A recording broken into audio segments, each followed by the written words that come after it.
जय हिंद वंदे मातरम। एक बात तो देखिए हम लोगों को माननी पड़ेगी कि जिस तरीके से इस बार के आईपीएल में केकेआर परफॉर्म कर रही है वो वाकई में बहुत बहुत हद तक एक इस तरह का प्रदर्शन है जो कि आप कोलकाता से एक्सपेक्ट नहीं कर रहे। मतलब पिछले कुछ सीजनों में जिस तरीके से कोलकाता ने अपने गेम को दिखाया है उसको देखकर ऐसा लग रहा था कि वो कोलकाता जो गौतम गंभीर के अंडर में हम लोगों ने देखी थी वो कोलकाता अब शायद कहीं ना कहीं गायब हो चुकी है। उसके बारे में लोग बात नहीं कर रहे थे, या ये कहें कि कोलकाता को गिना ही नहीं जा रहा था ऐसी टीम के तौर पर कि यार ये टीम कुछ कर पाई। मतलब अगर हम लोग 2021 की बात करें तो ये 2022 और उस टाइम पे का जो पूरा आईपीएल हुआ था, तब ये 2022 से लेकर 2021 तक में 22-23 में ये 7वें नंबर पर ही एंड हुई थी, मतलब बहुत नीचे। 2021 में जरूर ये रनर अप रही थी, लेकिन उसके पहले 2019-2020 में भी ये पांचवें पांचवें नंबर पर रही थी। तो इन्होंने काफी ज्यादा स्ट्रगल किया, ये एक बात तो सीधे तौर पर दिख रही थी।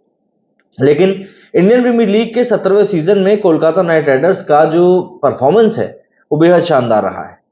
केकेआर ने मौजूदा सीजन में अब तक 11 में से 8 मैच जीत लिए हैं और वो पॉइंट्स टेबल में टॉप पर बैठी हुई है। पिछले 2 सीजन में कोलकाता की टीम प्लेऑफ में पहुंच भी नहीं पाई थी, मगर इस बार वो प्लेऑफ में पहुंचने की दहलीज को ऑलमोस्ट पार कर चुकी है। कोलकाता नाइट राइडर्स अपने आने वाले मैचों में अगर अच्छा प्रदर्शन करती है तो उसके पास टॉप पर रहते हुए प्लेऑफ में पहुंचने का एक बेहतरीन मौका रहेगा। इससे पहले वो कभी भी टॉप पर रहते हुए प्लेऑफ में नहीं पहुंची। साल 2012 साल 2014 में केकेआर ग्रुप स्टेज में दूसरे नंबर पर रही थी और फिर आगे चलकर चैंपियन बनी। कोलकाता नाइट राइडर्स के इस बेहतरीन और लाजवाब प्रदर्शन में कैरिबियाई प्लेयर सुनील नारायण और आंद्रे रसेल का बहुत बड़ा रोल रहा है, बहुत इंपॉर्टेंट रोल रहा है। नरेन ने फिल सॉल्ट के साथ मिलकर कोलकाता को ज्यादातर मुकाबलों में बल्ले से धमाकेदार शुरुआत दिलाई। साथ ही सुनील नारायण ने बॉलिंग में भी कमाल दिखाया। वहीं रसेल ने फिनिशर रोल निभाने के साथ साथ बॉल से भी बहुत अहम मौकों पर विकेट चटकाए हैं। मतलब सुनील नारायण को लेकर तो ये बात अब मीम के तौर पर कही जा रही है कि सुनील नारायण अकेले ऐसे प्लेयर है जो ऑरेंज कैप और पर्पल कैप दोनों के ही लिए दावेदारी ठोक रहे हैं। सुनील नारायण और फिल सॉल्ट की ओपनिंग जोड़ी ने मौजूदा सीजन में अब तक 11 पारियों में 50 के एक बहुत ही बेहतरीन एवरेज के साथ में 553 रन जोड़े। इस दौरान 5 मौकों पर इस जोड़ी ने हाफ सेंचुरी और एक मौके पर सेंचुरी की पार्टनरशिप करी है, और वो सेंचुरी की पार्टनरशिप भी थोड़ी बहुत नहीं बल्कि 138 रन की हुई थी। सॉल्ट और नरेन की जोड़ी केकेआर के लिए एक आईपीएल सीजन में सर्वाधिक बार, सबसे ज्यादा बार 50 या उससे ज्यादा की साझेदारी करने वाली जोड़ी भी। इस जोड़ी का रन रेट 12.5 का रहता है, जो कि उनकी तूफानी बैटिंग को बयां करने के लिए काफी। आईपीएल 2024 में सुनील नारायण ने अब तक करीब 41 के एवरेज से 183 के स्ट्राइक रेट से 461 रन बनाए। इस दौरान उनके बल्ले से एक शतक और 3 अर्धशतक भी निकले हैं। उनकी बेस्ट स्कोर की बात करें तो वो खुद 109 रहा है। बॉलिंग की बात करें तो सुनील नारायण ने 11 पारियों में 6 की बेहतरीन इकोनॉमी के साथ में 14 विकेट लिए। वहीं आंद्रे रसेल ने 11 पारियों में 10 की इकोनॉमी रेट से 13 विकेट लिए।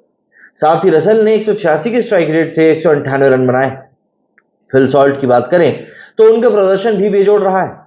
सॉल्ट ने आईपीएल 2024 में अब तक 11 मैचों में 42 की एवरेज और 183 के स्ट्राइक रेट से 429 रन बनाए। सॉल्ट के बल्ले से इस दौरान 4 अर्धशतक और उनका बेस्ट स्कोर नाबाद 89 रन रहा है। सॉल्ट को आईपीएल 2024 की नीलामी में किसी ने नहीं खरीदा था, ये बात समझने वाली है। मगर जेसन रॉय के बाहर होने के बाद केकेआर ने उनको अपनी टीम में शामिल कर लिया। कोलकाता नाइट राइडर्स के इस शानदार प्रदर्शन में टीम के मेंटर गौतम गंभीर का भी एक बहुत बड़ा रोल रहा है। गंभीर ने ही सुनील नारायण को एक बार फिर से ओपनिंग करने के लिए मनाया था। नरेन ने राजस्थान रॉयल्स के खिलाफ मुकाबले में शतकीय पारी खेलने के बाद गंभीर की तारीफों में पुल भी बांधे थे। नरेन ने कहा था कि गंभीर ने ही उन्हें फिर से ओपनिंग करने के लिए कॉन्फिडेंस दिया था। बता दें कि गंभीर को मौजूदा सीजन की शुरुआत से पहले केकेआर का मेंटर चुना गया था, और गंभीर की कप्तानी में ही केकेआर साल 2012 और 2014 के सीजन में आईपीएल चैंपियन भी बनी थी। और अब गंभीर के आने से टीम में एक नया जोश भी दिखाई दे रहा है, और जाहिर सी बात है वो जो जोश है वो ग्राउंड पर भी दिखाई दे रहा है। अब गंभीर को इस बात के लिए कितना क्रेडिट देना चाहिए कितना नहीं देना चाहिए मैं आपके ऊपर छोड़ता हूं, लेकिन हाँ ये बात जरूर है कि टीम पूरी बदली बदली सी नजर आ रही है। क्या कहना है आप लोग इस बारे में कमेंट करके जरूर बताएं। मेरे इस वीडियो फिलहाल इतना ही। जय हिंद जय भारत।